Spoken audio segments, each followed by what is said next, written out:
শিলচর বঙ্গভবনে অনুষ্ঠিত হলো কাছাড় জেলা বিজেপির বিজয়া সম্মেলন। রাজ্যিক সভাপতি দিলীপ শইকের উপস্থিতিতে আয়োজিত এই অনুষ্ঠানে উপস্থিত ছিলেন কাছাড়ের অভিভাবক মন্ত্রী জয়ন্তমল্ল বড়ুয়া, মন্ত্রী কৌশিক রায়, রাজ্যসভা সাংসদ কনাথ পুরকায়স্থ, জেলা সভাপতি রূপম সাহা এবং প্রাক্তন বিধায়ক কিশোর নাথ সহ জেলার বিভিন্ন স্তরের বিজেপি কর্মী ও কর্মকর্তারা। অনুষ্ঠানে প্রয়াত দুই কিংবদন্তি সঙ্গীত শিল্পী জুবিন গার্গ এবং ভূপেন হাজারিকার স্মৃতিতে শ্রদ্ধা জানিয়ে সাংসদ কনাথ পুরকায়স্থ পরিবেশন করেন তাদের জনপ্রিয় গান। এছাড়াও দিনটি উপলক্ষে পরিবেশিত হয় একাধিক সাংস্কৃতিক অনুষ্ঠান। বিজয়া সম্মেলনটি পরিণত হয় সৌহার্দ্য সংগঠন এবং সংস্কৃতির এক মিলন মেলায়।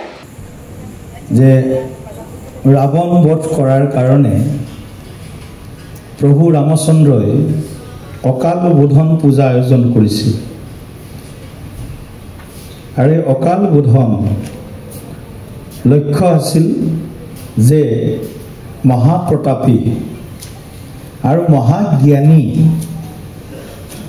ৰাৱণক সংহাৰ কৰা, অৰ্থাৎ ৰাৱণ মানে অসুৰ, আকৰিক শক্তি, অশুভ শক্তি।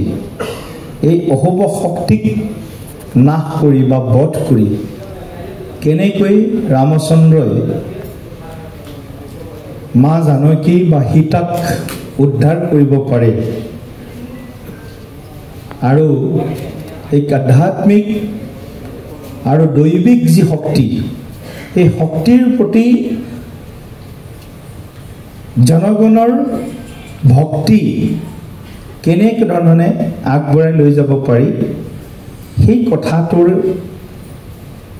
যদি আমি ভালকৈ বিশ্লেষণ কৰোঁ তেতিয়াহ'লে মা দুৰ্গাৰ যি দশভুজা বুলি যাক আমি কৈছোঁ, যাক আমি দুৰ্গতি নাশিনী বুলি কৈছোঁ, যাক আমি মহিষ মৰ্দিনী বুলি কওঁ, শত্ৰু সংহাৰিণী বুলি যাক কওঁ, পাপ নাশিনী বুলি যাক কওঁ।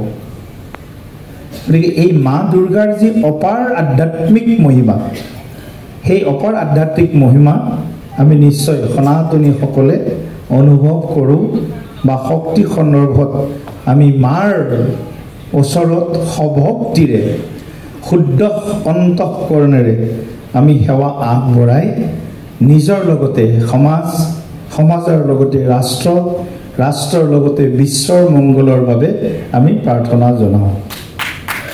এই পৰম্পৰা এনেকুৱা এক পৰম্পৰা যি সৃষ্টিৰ আৰম্ভণিৰ পৰা যদি ইয়াৰ আমি অকণমান হ'লেও উভতি চাওঁ, তেনে মানৱ আৰু দানৱৰ যুদ্ধ পৃথিৱীত আৰম্ভণিৰ পৰা চলিছে।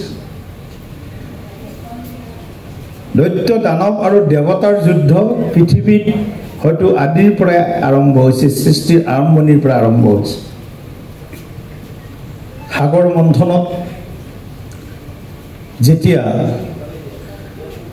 দেৱতা আৰু অসুৰৰ মাজত যেতিয়া সাগৰ মন্থন হৈছিল, এফালে দেৱশক্তি, আনফালে দানৱ শক্তি, অসুৰ শক্তি। সেই সাগৰ মন্থনত প্ৰথম বিষ নিগৰিত হৈছিল, বিষ ওলাইছিল। আৰু সেই বিষ দেৱাদিদেৱ মহাদেৱে নিজৰ কণ্ঠত ধাৰণ কৰিছিল। আৰু সেই বিষ কণ্ঠত ধাৰণ কৰাৰ পিছত দেৱাদিদেৱক মহাদেৱৰ কণ্ঠ নীলা হৈ গৈছিল। আৰু সেইকাৰণে দেৱাদিদেৱ মহাদেৱৰ আন এটা নাম নীলকণ্ঠ। বিষ পান কৰি হ'লেও দেৱশক্তি বা মানৱীয় শক্তি ৰক্ষা কৰিব লাগে। পৃথিৱীৰ পৰা অশুভ শক্তি, পৃথিৱীৰ পৰা আসুৰিক শক্তি নাশ কৰিব লাগে।